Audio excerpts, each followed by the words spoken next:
Welcome to Tita Talks. My name is Sonia Tita Popolo, and I'm your host. It is a great privilege and pleasure to introduce you to Sarah Assem. Sarah is the founder of Luminary Minds, a co-founder of Kian Foundation, an ambassador and certified trainer of the Mind Up program, and a transpersonal coach. As a mother of three, a wife, and entrepreneur, Sarah is busy helping to make the world a better place. And today we're talking about the healing power of emotional intelligence, a self-care tool for you. Welcome to Tita Talk, Sarah. Thank you for having me, Tita. We are delighted for you to join us. What have you been doing to care for yourself and your family at home in Madrid, Spain during the COVID-19 pandemic? Well, we started off really co-creating a schedule once school was out that, incorporated everything everyone really needed. We never followed that schedule. It kind of organically evolved into everyone's separate routines, which were very different. Right. But there were three things that were really important to me, which was balance in rest and exercise for them, and also just keeping really, really connected, making sure I spoke about how I felt, made sure they spoke and expressed how they were feeling, and lots of cuddles and closeness, just to make sure they felt safe. And how has COVID-19 affected your work in creative process?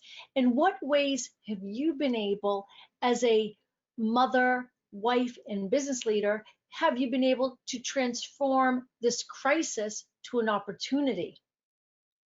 Well, I think I was very lucky because creativity for me kind of bloomed, not only in my personal projects, but also at home as a mom. It has been a very special moment for us to be together for such long periods of time. So we tried to keep it fun. And we wrote little like love notes for each other's to find at home.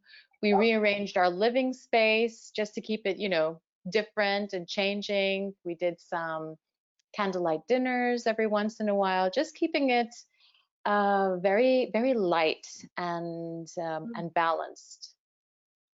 And as a transpersonal coach, what inspires you to embrace and promote and understand emotional intelligence and happiness? Well, emotional intelligence really was something for me that I came across when I was a freshman in college. Mm. And when I read Daniel Goleman's book on emotional intelligence, I have always been an empath and have been extremely emotional. And that book kind of grounded me and gave me some direction. And that kind of naturally made me look at people in a different way. And I looked at them more as their conditioning, where all their feelings came from, their different perspectives. And what I found throughout the years is that we all have one thing in common, which is kind of the pursuit of happiness. And a lot of people find it difficult to find, difficult to attain. So that was really kind of the journey of emotional intelligence and happiness for me. Well, and as we know, there are 5 elements to emotional intelligence: self-awareness, self-regulation, motivation, empathy, social skills. How are these themes relevant to Luminary Minds and to the Kian Foundation? Well, to Luminary Minds, it's really the platform it has been built on. Everything that I share at Luminary Minds and all the workshops that I did had emotional intelligence at its core. And for Kian Foundation, it's a small element of a much bigger dream.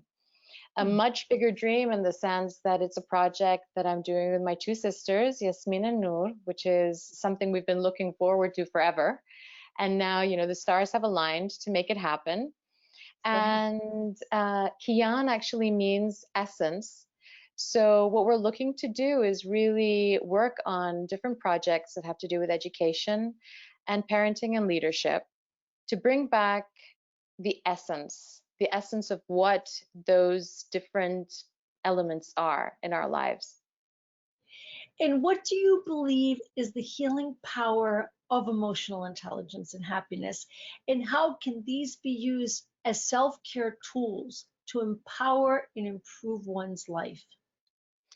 Well, emotional intelligence, what it does is that it helps you pause. It teaches you that there is a space between action and reaction.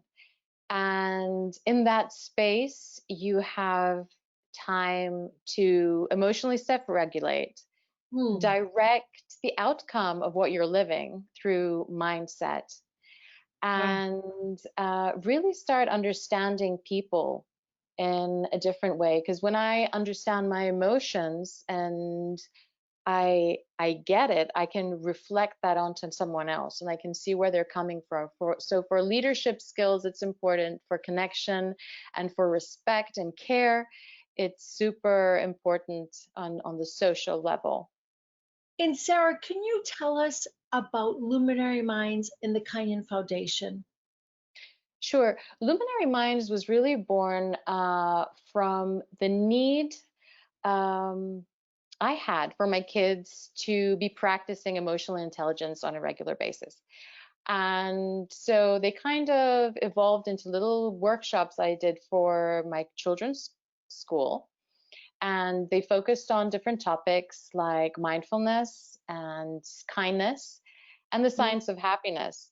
So we kind of incorporated different activities under those umbrellas that all had to do with emotional intelligence. And for the Kayan Foundation, what it does, it just takes everything a step further in terms of self mastery and incorporating those in programs for parenting and education. So the services you provide at Luminary Minds are the multidisciplinary workshops and activities. Now, who best would benefit from these services? Why, how, where? Is it worldwide? Can parents from anywhere sign up and enroll their children? Can adults use your services? Well, before confinement, no. It was really small and it was just, like an extracurricular activity that I was trying to promote and push forward.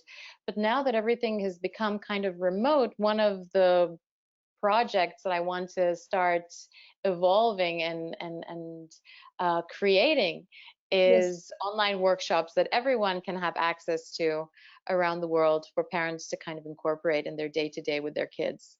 Tell us more about why and how you became an ambassador for the Goldie Hawn Foundation's Mind Up program, which is about empowering children through mindful practice based in neuroscience.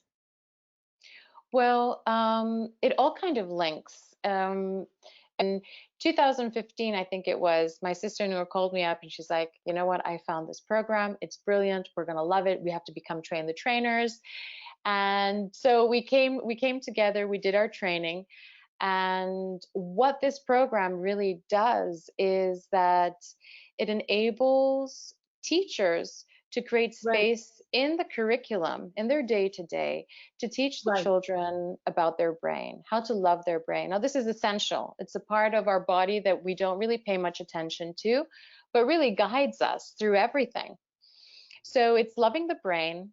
Positive psychology adds the mindset element.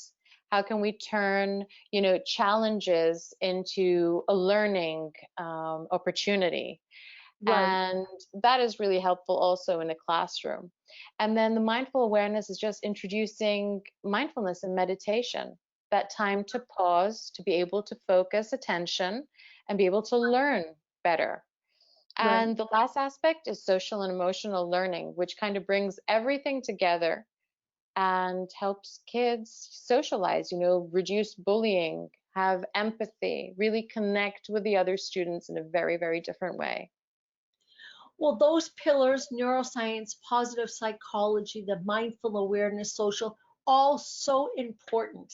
Wellness world, we have our own four pillars of healthy lifestyle. And our philosophy is that true self care relies on utilizing those pillars of a healthy lifestyle. That is exercise, nutrition, rest, healing, and mindfulness. When this four pillars are in alignment, it creates harmony and equilibrium. What is your daily wellness routine, and what self-care tools do you use on a daily basis? Well, for me, my biggest luxury is some quiet time, quiet time for myself. Yeah.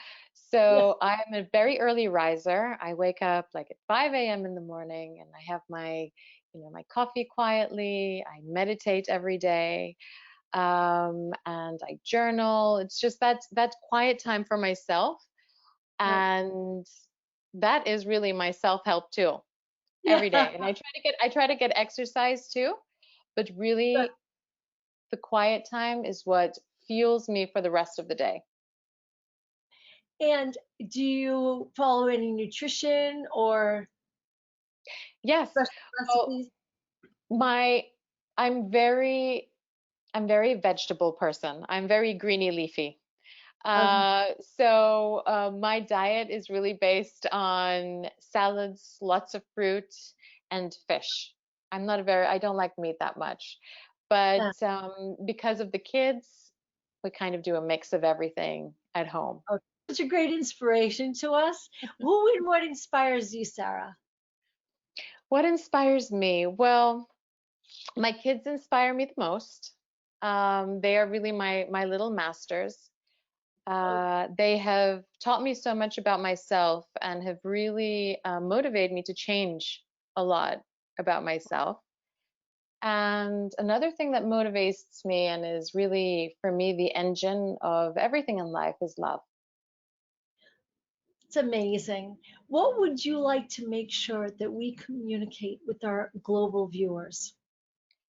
Um, well, I think what I would like to say is that every individual is complete and has got innate strength and meaning that the world is waiting to receive.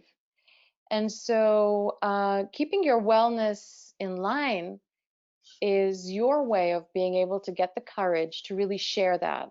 And it's all very valuable, and we should all have the courage and the bravery to do that, to bring the meaning, the innate meaning we have, into this world.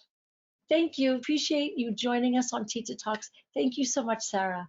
Thank you so much, Tita. It's a pleasure.